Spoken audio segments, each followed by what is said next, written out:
سب سے بڑی چیز اللہ کے راستے میں ہم خرچ کریں تو سب سے زیادہ کامیاب ہے. جیسے میں نے آیت پڑھی ہے لن تنالوا البر حتی تنفقوا مما تحبون. اس وقت تک تم کامیاب ہرگز نہیں تصور کیا جا سکتے جب تک اپنی محبوب ترین چیز کو اللہ کے راستے میں خرچ نہ کرو. اس خرچ کا معنی صرف پیسہ خرچ کرنا نہیں ہے. اساتذہ اپنی صلاحیتیں، اساتذہ اپنا وقت، اساتذہ اپنی جان بھی خرچ کرتے ہیں. تو اس بنیاد پر یہ بہترین لوگ ہیں. آج کل وقت کون دیتا ہے؟ ہمیں پوچھنا پڑتا ہے بھائی آپ کے پاس وقت ہے ملاقات کا؟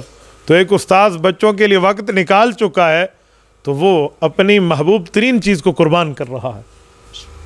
جیسے پیسے والے کے پاس پیسہ وہ پیسہ خرچ کر دے، مال والے کے پاس مال ہے اس نے مال خرچ کیا، اوقات والا اوقات خرچ کر رہے ہو تو بہت بڑی چیز ہے.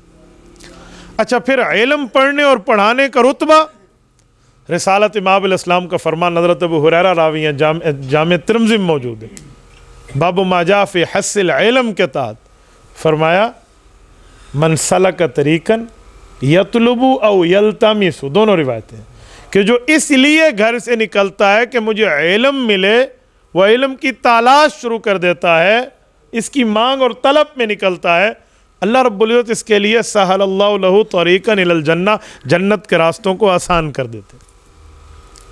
تو آپ اساتذہ کرام ہیں، آپ کے پاس بچے پڑھنے کے لیے آتے ہیں تو اپنے آپ کا ایک تعلق صرف یوں نہ سمجھیے کہ بس پڑھا اور گیا. ہمارے مدرسے سے بھی ماشاءاللہ ایک بہت معتد بھی تعداد ہے، لیکن اسکول کالجز کے اساتذہ سے میں ایک بات کہوں گا، انجینئر ہو، ڈاکٹر ہو، پروفیسر ہو، جج ہو، وکیل ہو، بیوروکریٹ ہو، کسی بڑے عہدے پہ وہ آپ کسی اسکول سے چل کے جاتے ہیں. ہمارے ڈیرہ اسماعیل خان کو اور خصوصاً سٹی کو اور اسلامیہ ہائی اسکول نمبر 2 کو یہ مقام حاصل ہے کہ صدر پاکستان صدر محمد اسحاق خان اللہ ان کی مغفرت فرمائے، وہ ہمارے اسلامیہ اسکول سے پڑھ کر گئے تھے، اور جب واپس انہوں نے دورہ کیا آ کر تو وہ کہتے مجھے آج تک یاد ہے میں یہاں بیٹھا، یہاں پڑھا، یہ سارے معاملات تھے. تو یہاں سے پڑھنے والے کہاں کہاں تک نہیں پہنچتے. تو آپ نے جو اینٹ رکھنی ہے نا اس بنیاد کی، وہ بڑی سوچ سمجھ کے رکھنی ہے، کیونکہ علامہ محمد اقبال رحمہ اللہ نے ہمیں ایک فکر دی ہے.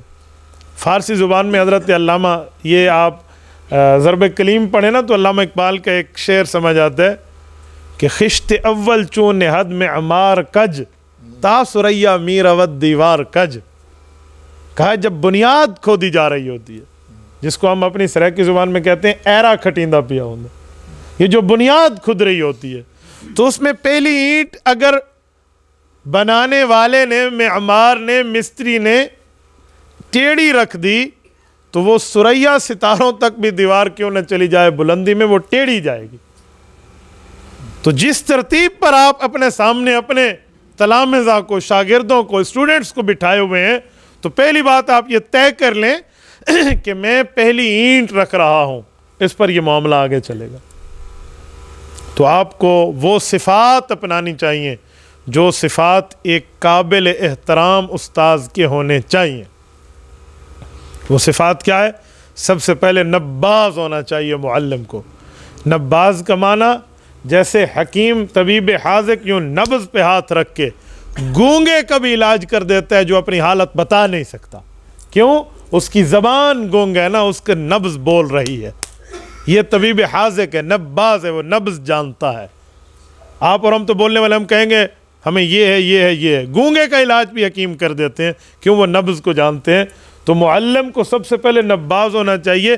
وہ اپنے شاگرد کی آنکھوں سے چھلکتا ہوا اس کا مزاج سمجھ جائے کہ یہ بچہ کس ترتیب سے سمجھے گا، کس حیثیت سے سمجھے گا، کس معاملے سے. اور اس کے ساتھ استاذ اور شاگرد کے حیا کا پردہ آخر تک برقرار رہے. یہ نہ ہو کہ اب یہ فائنل ایئر میں آ گئے ہیں تو چلو استاذ اور شاگرد کے حیا کا پردہ ختم ہو جائے. استاذ اور شاگرد کا کوئی فائنل ایئر نہیں ہوتا. شاگرد کتنا ہی بڑا کیوں نہ ہو جائے، وہ شاگرد شاگرد ہوتا ہے. وہ یہ نہ سمجھو اسکول لیول پہ فائنل ایئر ہے، اس کی ایجوکیشن لیول کا ہے، لیکن جو ایجوکیشن عملی طور پہ اس کی ابھی ملے گی نا معاشرے میں، وہ تو ہمیشہ اپنے اساتذہ سے یہ تعلق رکھے گا. زندگی کی کسی موڑ پہ بھی اس کو کچھ سمجھنا ہوگا تو اپنے استاد سے رابطہ کرے گا. تو وہ کہتے ہیں نا جس نے سبق یاد کیا اسے چھٹی نہ ملی، حالانکہ عام طور کا ذہن کیا ہے کہ جس نے سبق یاد کیا اسے چھٹی مل جانی چاہیے، اس کو سبق یاد ہو گیا. حالانکہ اگر اس جملے کی گہرائی میں ہم اتر کے دیکھیں تو جس نے سبق یاد کیے اسے چھٹی نہ ملے یعنی اس کی ذمہ داریاں بڑھ گئی ہیں. تو یہ ساتھ ہونا چاہیے. اس کے ساتھ یہ بھی ہو کہ اپنے سے سینئر جو ہیں، اپنے سے بڑے بزرگ اکابر جس کو ہم کہتے ہیں، ان کے تجربات سے فائدہ استاذ لے کہ یہ ٹیچنگ کیسے کرنی ہے، یہ پڑھانا کیسے ہے، اس مضمون کو میں نے کس طرح بیٹھ کے بچوں کو سمجھانا ہے. یہ اس سے استاذ کے چیزیں ہونی چاہیے. اپنے سے سینئر لیول کو وہ اس کو فالو کرے، اس کو دیکھے. کیوں؟ ایک ہوتا ہے تجربہ کرنا، ایک ہوتا ہے تجربے سے سبق حاصل کرنا. تجربہ کرنے میں آپ کو وقت لگے گا، آپ کی صلاحیتیں ضائع ہوں گی، پھر جا کر تجربہ ہوگا. ٹھیک ہے؟ اور تجربے سے سبق بغیر صلاحیتیں ضائع کیے بندہ کسی کی مان کے بھی کر لیتا ہے. تو تجربے سے سبق حاصل کرنا بہت بڑی چیز ہوتی ہے. تو اپنے سے سینئر لیول، اپنے اساتذہ، اپنے بڑوں، اپنے بزرگوں، اپنے اکابر کے حالات کو بندہ پڑھے اور ترتیب کو دیکھ کر کرے تو بہت بڑی چیز ہوتی ہے. تبارك الذي نزل الفرقان على عبده ليكون للعالمين نذيرا.